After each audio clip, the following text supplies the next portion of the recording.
people. I've got oh, my monitor's way too high. Sorry about that. I've got Icredd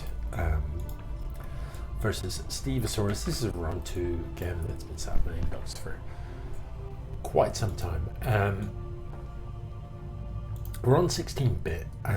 It's a funny old map, isn't it? You've got this Pocket Expo out the back. It's an easy expand to hold. If I'm a Zerg on 16-bit, I am definitely expanding out the front first, keeping that back expand for later, but always making sure that you've got an Overlord parked out here so that you can see any drops coming into that area. Same goes for the Terran, to be honest. I would tend to open with my depot here, wall off this front. Against the Zerg, that is a bit of a riskier maneuver though, so probably I'd wall off this region, but I would wall it off rather than building the barracks on this side. I'm not sure what that's about. Let's hope Steveasaurus doesn't live to regret that. Similar to the Zerg, if you're playing Terran on this map and you're going to leave this area kind of without stuff in it, if you're not going to have your expo there, I'd recommend a Viking and having a Viking patrolling out in this region so that any Overlord that comes in to give sight of this to drop a Nidus worm is going to get spotted and is going to get shut down. Aside from that, an interesting choice, blind bunker. I don't mind a bunker at the front door, but I'm not sure about building it blind. You don't have anything to suggest that there's something coming. So I'd much prefer an SCV be sent across the map. You know, if your SCV gets to here and you see the lings coming, as long as you slap the bunker down straight away, you've got time to build a bunker before they get across the map, because they don't have speed yet. No one's getting speed at 2 minutes, you know. Yeah, but anyway, a bunker it is, and it is going to be a full wall off with the bunker in the middle. And that could come in handy. In previous games, we've seen Icredd go for a sort of pretty roach-heavy build. I don't know if that's what we're going to see today. There's no roach warrant just yet, and there is speed being upgraded, so perhaps not. You know, pretty standard Zerg plays: hatchery, pull gas, get a handful of lings out just to be active on the map. Be active with your Overlords scouting while you drone up like an absolute boss. This Overlord is just about going to get away. And of course it's a risky business to come down the ramp, but actually with 3 Marines, I'd be tempted to send them down and pick this off. You know, because normally at this time in the game, all I'd expect there to be on the map is maybe 6 slow lings. And 6 Marines beats, 3 Marines with that range should beat the slow lings. Lings with speed, slightly different story. They're just going to surround straight away and it's a bit painful, but slow lings, you know, you can back away from them, doing your starter step and doing the business, back yourself slowly into a corner, and you'll have shaved off a couple of the lings before you even get into the corner, and you'll probably only lose 1 Marine. Yeah, so a big oversupply here for Steveasaurus. Don't know what that's about really. I'd have preferred the CC to have started building much earlier really. Drops the scan to see what's up, and it's going to catch the Baneling nest. And that is a good thing to find out about. Banelings, of course, very, very useful units against marine-heavy compositions. That splash damage that just obliterates large clumps of marines, unless your splitting is really good, and it isn't. Yeah, you know, I don't say that flippantly. You've got to be really very handy at Scraft before you start doing effective splits against marines. You know, pros make it look easy, and you see their marines just spreading out into like groups of 2 just instantly, like they all just divide. That is very, very hard to do. Some players do it using hotkeys, some don't, frighteningly, which is really, really scary. I think it's Maru doesn't have a lot of players. You can see that their key bindings, their hotkey bindings, they've got like little groups of marines on several different hotkeys, so that you can just like slide the mouse around, right click in while you spam the 4 hotkeys, and your marines instantly just split into 4. I think it's Maru doesn't like literally doesn't hockey the Marines at all. He's doing all of that with the mouse, and he's one of the best. It's insane. But there you have it. For the normal player, it's virtually impossible to do. Is this going to be an Overlord drop in? I would love to see that. You know, if this becomes a dropper lord and flies in here, there's nothing here really to defend. And no siege tank out yet, and I think the tech lab's been finished up for a while. Not sure what these units down here are waiting for. That's a little bit confused about that. You know, the lair's finished up, so Icredd is in a position to go in, but not. This is the slightly worrying thing for Steveasaurus. It is getting to the point where Icredd is just going to have too much stuff. These bendings, that is enough bendings to brick the bunker, so a big old bending bust could really hurt here. A siege tank would really make a difference to this, because the siege tank positioned here would get a shot off on the bendings before they come up. And the DPS from the Marines and the Marines in the bunker would focus on several of them before they come in. This Overlord in plain sight is just going to be allowed to unload. Are you actually kidding me with this? Steveasaurus. Yeah. Okay. Those don't achieve much. I don't quite understand the location of that. I mean, why wouldn't you have dropped them here where you definitely would have got worker kills? So that just seems like a slightly strange setup. This is more like it needs to get a second siege tank out there. You know, with two siege tanks, you'd be one shot in the first. The sort of front line of bendings that come up the ramp are going to get obliterated.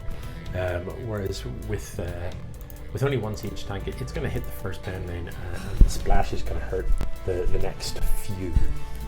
With the second siege tank, first one hits the first bending, kills it, and the splash affects, you know, 3, maybe 4 others. But then the volley from the second siege tank obviously kills all of those. I don't know about flying this in. If Steveasaurus sees this, he should be able to come down here and pick it off. He does have stim, you know, so a quick rundown with stim Marines could kill this. You know, it's only got 49 health, but there's no movement just yet. There's no bending speed, so these will be slow bends. But Steveasaurus, you must see this. How do you not see this? Come on. Come on. It's on your mini-map. Come on. Get with the program, Steve. I mean, bear in mind, colours-wise, on the mini-map, you always want to have that red, your opponents on red, so that they show up easier on the mini-map. You don't want your opponents showing up as purple on the mini-map. That is, on the normal console, that is one of the buttons you can click, but you can just set the colours to green, red. Sorry, green, red. Green for friendly, red for foe. Okay, it's going to be Mutalisks coming, and I feel like maybe this harass has not been particularly successful.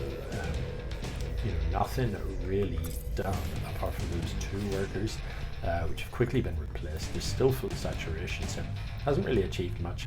If I'm Steveasaurus, I want to look to move down into this area shortly, so I'd be looking to drop turrets and such so that I've got enough stack D down here to deal with this crap. Command center, you know, as a planetary, you've already got the eBay, and you should be good as gold. Now that there's a not sure about that. Now that there's a medevac up, I'd also quite like to see some drops going on, because look how much spread the Zerg has. You don't want to let the Zerg run away with this and get too much control. I like the fly down. Don't mind it at all, but you know you want to get your siege tank in place on the high ground, then piggyback down to the low ground. But this front door being open, I just don't know about this. It's all about Steveasaurus do not land that CC. As it turns out, the things are going to prevent it from landing. Oh, the bendings are going to do well, I feel, if they get a good connect, which they did in the end. But there was a lot of faffing about, too many lings in the front, not enough micro on those bendings. So ultimately, the bending's not achieving much. Big Daddy Thor is just going to have a field day with these mutants. Thors are, shooting his own stuff. That's good. Thors are so good against Mutalisks, it's slightly painful. Again, Steveasaurus with, like, you can see them, but you're not going to kill them. Very, very slow reactions happening here, and there's nothing in the men. You know, here we are at 9 minutes, and there isn't a single turret anywhere. Do not let these medevacs fly to their doom. If you're Icredd, chase those medevacs. Medevacs are high-value targets. But any damage you can get done on these workers is obviously going to be good. Gas and minerals are pretty high though for Steveasaurus, but look, you know, you've had stuff fly into your base and buildings here, and you still haven't bothered to build a turret. So actually, you kind of deserve to get wrecked. Look at the work this Thor does. I mean, it may not get any of the kills, but the splash damage in the air just softens those mutas up so the Marines can finish them off. And that's actually quite expensive. You don't want to lose the mutalisks if you can avoid it. Icredd now building corruptors, but it's been very passive from the Terran. And I don't mind a passive style from the Terran, but if you are going to play a passive style, you have to have some static D. You can't just play like a passive style and not defend your base. You know what I mean? Look how much distance there is between here and here. You know, if mutas fly in, if a drop comes in, you're not getting there in time. It's as simple as that. So you either have to have splits, you have to have your siege tank down here, a handful of Marines to see stuff off and leave them there, ideally maybe a Thor in the mineral line to see off any mutas, or you've got to have those turrets and you've got to have maybe a bunker. Does need a bit of redistribution here because he's gas rich compared to mineral rich compared to the gas, so needs to redistribute those workers and needs to replace workers lost as well. Notice that there's no workers happening in the production tab, and that is a little bit painful. Sorry, I'm zooming in here, I don't really know why. Plenty of Thors right now and quite a few siege tanks, so you'd have to fancy if Steveasaurus took a fight that he would tread well. I know the army numbers are massively in favour of Icredd, but a lot of it is Ling. And you know, how many siege tanks have we got? There's only 3. You'd have to be very careful with them.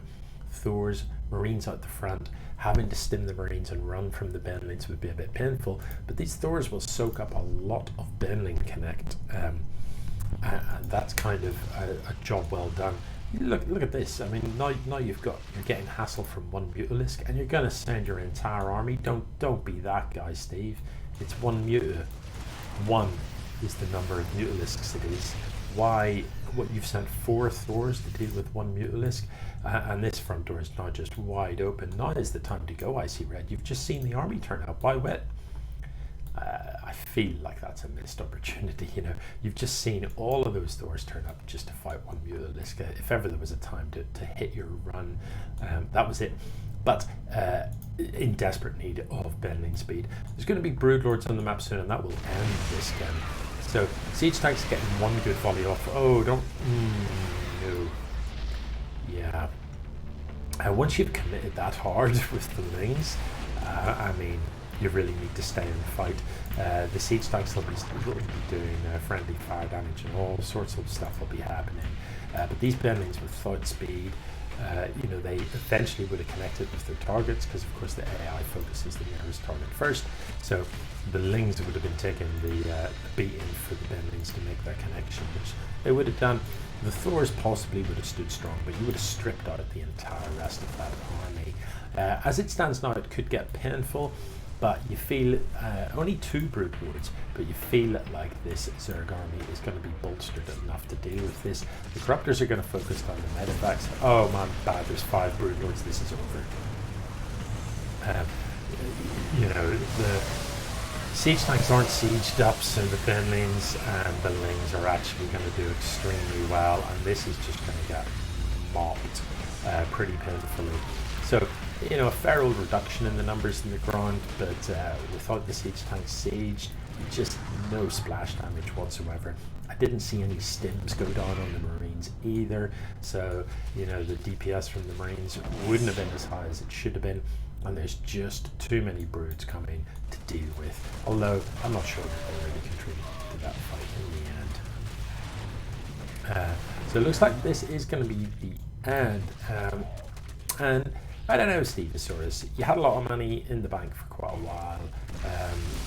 You allowed yourself to be pulled backward and forward when really a little bit of static D would have served you well. And ultimately, here you are in 3 bases with 1 factory, 1 starboard, and 2 barracks. And that's the real story here. That is a 1 command center amount of output, but you have 3 command centers. So you needed 3 times as much production, and you would have had 3 times as much army, and you might have won.